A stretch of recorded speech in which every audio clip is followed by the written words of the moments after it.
a very, very evenly played game. If you look at the stats, we averaged, I think, 3.5 a carry rushing the ball. I think they averaged 3.6. Third downs and fourth downs together, we were 6 of 16. They were 6 of 16. Or I'm sorry, we were 7 of 16. They were 6 of 16. Two teams played clean football, no penalties basically. We bumped into the guy on a punt. If it's not for that, we have 2 penalties for 10 yards. They had 2 penalties for 10 yards. So you have 2 teams that are evenly matched. They would end up with more yards, total yards than us, because we out special teamed them about 157 yards, so almost a football field and a half in special teams, and it was a draw on penalties. So the difference in the game was special teams, 157 plus in our favor. We had a turnover. They had 2, I believe. So, I mean, just basically an evenly matched game. 2 good football teams. We're 5 for 5 in the red zone. They're 2 for 3 in the red zone. So it's a good win for us. My concern coming down was what I told you guys on Monday, that we had 9 players that were going to play significant snaps in the game that had never played in a conference game and never played on the road. And those guys played pretty well. So I thought our coaches did a good job. Players competed. They're a good team. They're going to make plays. We're going to make plays. Players stayed focused for 2 weeks and practiced well. They gave great effort. They were competitive. So was Baylor. So obviously it's a good win for us. And, you know, we got to enjoy this one and rally back and get ready to go to work tomorrow. Mike, what your kids show you today more than anything? The team? Yeah.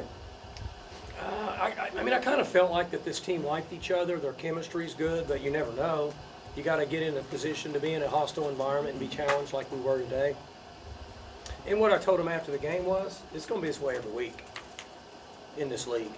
I mean, I don't know any scores other than ours, except for what early before we played our games, some people were talking about other scores, but they need to get ready that it's going to be this way every week.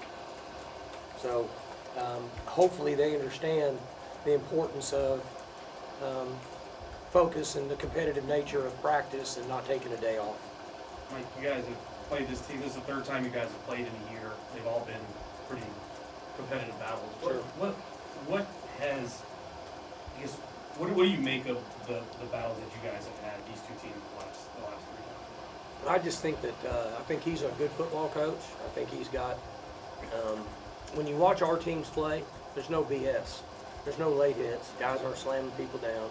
There's nobody talking trash. Guys just play football. Teams don't get penalized very much. And I give them credit for that, which I've told him that. I've told him that several times when I talked to him. I appreciate his team and I appreciate what they do. And I think we play the same way. I think we try to play the same way. So you have two good football teams that are trying to do the right thing and play good, hard-nosed football. Mike, it was a strange game. First half was sort of kind of games you guys played last year. And then second half, Horizon is fireworks. Everybody's running up and down the field, huge plays. Yeah, like third quarter really. Yeah. Third quarter was like a video game. So you know, we hit the punt, we hit the kick return, then we hit the deep ball, and then they went for the 4th down and hit the whatever 70-something yarder. Then we stopped them on a 4th or something. Then we converted. Then we got on the half-yard line, and everybody wanted me to go for it, but you know they lost their mind because kicking a field goal, which makes it a 3-score game. I mean, so we took the field goal instead of taking the chance. Just a good football game, but it just went back and forth, and I think that's what this league's going to be like over the next couple months. Is this a form of showing you can win different ways with this team? I hope. It's too early to tell, but I thought the defense played really good.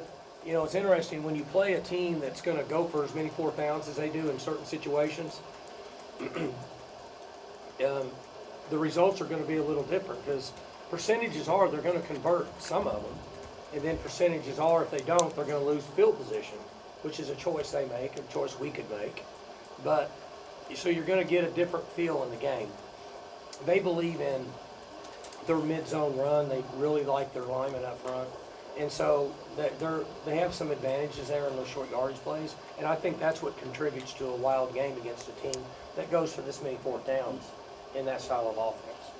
The decision to go for it on fourth down on that first drive, was that your call or Casey's call, or what went into it? Well, those are all my calls, unless they don't work, and then they're Casey's calls. But no, the fourth downs are my call. When we went into this game, since last year's championship game, I said when we get in close to the goal line, or we get in short yardage, I want to convert. I want our players to know we can convert, because we didn't do it in the championship game. And so we didn't coach them well enough. And that's my fault, and the offensive coaches. And I said, when we play them next year, we get in this situation, they need to know whether 62's in the game or not, we're going to sneak the ball, or we're going to run the ball, and we're going to convert.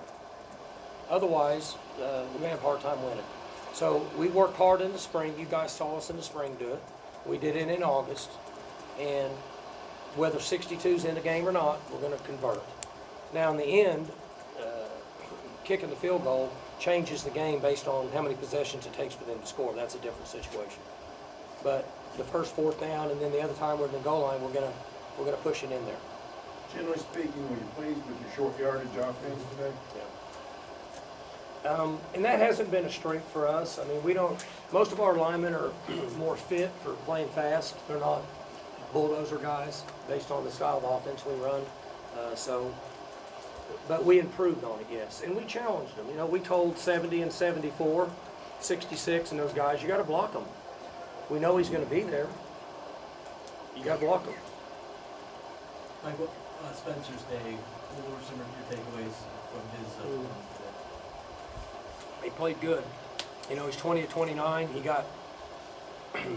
They played cover 2 all day, and when he threw the pick, the corner carried the wide out, which in most cases tells him to throw the ball in the flat. And the guy drained underneath it, made a good play. But he converts a lot of plays with his legs. And you see that in college football now. Well, you're seeing it in the NFL too. You know, if your quarterback, in my opinion, what he brings to the table is he can convert first downs and keep the chains moving with his legs. And in today's game, the way defenses play, over the last 2 or 3 years, it's changed considerably. If you can't do that at quarterback, in my opinion, it's going to be tough. He's been in the eye of the storm, obviously, because of last year. This is someone who knows the position as well as anyone in the stadium. How happy are you for him? Who's that, Spencer? Yeah, to come out in a better place. Oh yeah, I'm glad for, you know, anybody that works and hard, and you know, Spencer's a competitive dude now, and we all know this because we cover him locally. We know that he's, for some reason, people don't give him enough credit. It is what it is. Now, we can go back. I've always said this with him. Whenever we rush the ball decent, like today, we rushed the ball for 166 yards, which is a really good day against their defensive front. And if you protect him a little bit, he plays good. And that's what we did today, so he played pretty good. Championship game, we didn't protect him. Mike, you alluded to it there.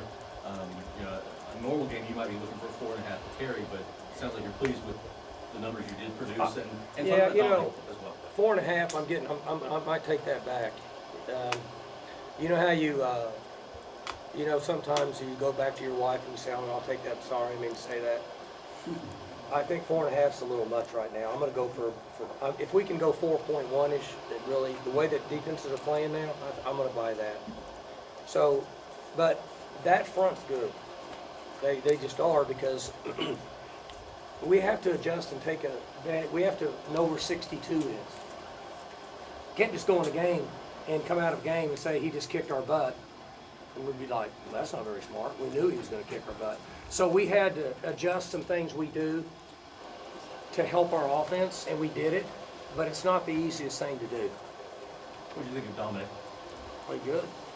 Good hard yards, protected the football. And Ollie got exactly what I told you guys was going to happen with him. You have a young guy who gets multiple carries and he gets tired. First thing he does is get lit up, and then what happens? Ball comes out. Now, he'll be better next time for it, but that's what I was telling you guys a week or two ago in the press conference is that's the issue you have with young players. Spencer knows it. When he was young and you get tired, your mind wanders, and you know that's when you got to be careful about taking care of football. And so Ollie, fortunately, we got it back. He made a heck of a play. But that's what happens when you're young. 20 comes in and he's a veteran. So he's better at it. He can get tired and understands, and there's just no substitute for experience. It's kind of crunch time whenever you gave Ollie the ball there. What gave you that confidence in him, and was that kind of to get him going? He's practiced well, and he's played well, right? You guys have seen him, he's played well. But now he's played well, he's been tired, and he's carried the ball multiple times, and his head's wandering, and he's swinging, it got lit up, and the ball came out. And so we have confidence in him, and we still have confidence in him, because he's a smart young man, and he'll learn from that mistake. It was 4th and 4, I think, from Baylor's 39 when you punted with Tom and they got the safety. Analytics probably say you go for that, but what kind of difference maker is Tom whenever he can pin guys deep like that? Yeah, in that situation, I think we were ahead by 8. Is that right? You guys speak to me. No, First half. it's 7-3. And I can't give you the analytics on that one.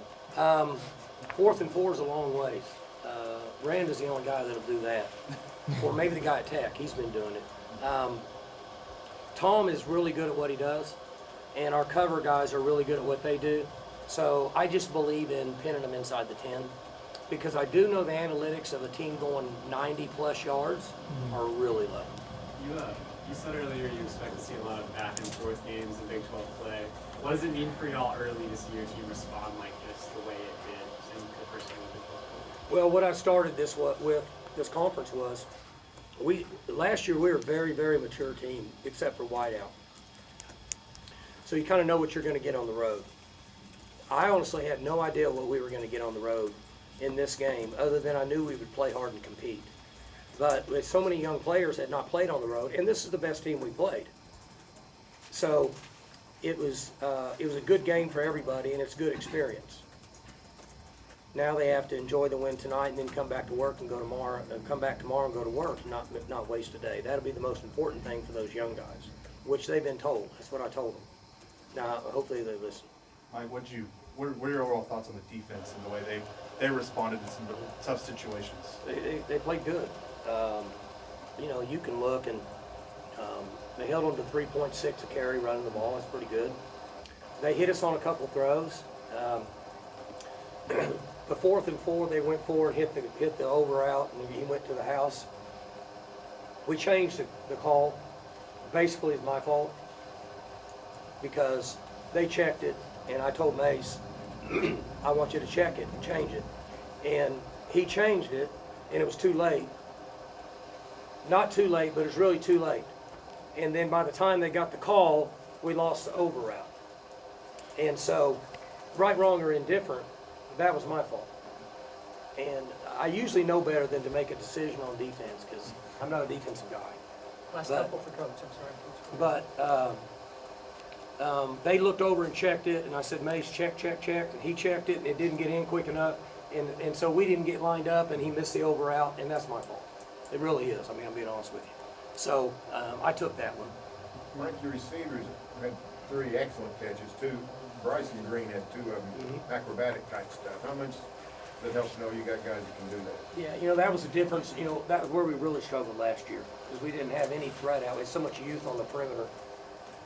Now we have Braden that can run by you, and Green is physical, plays physical football.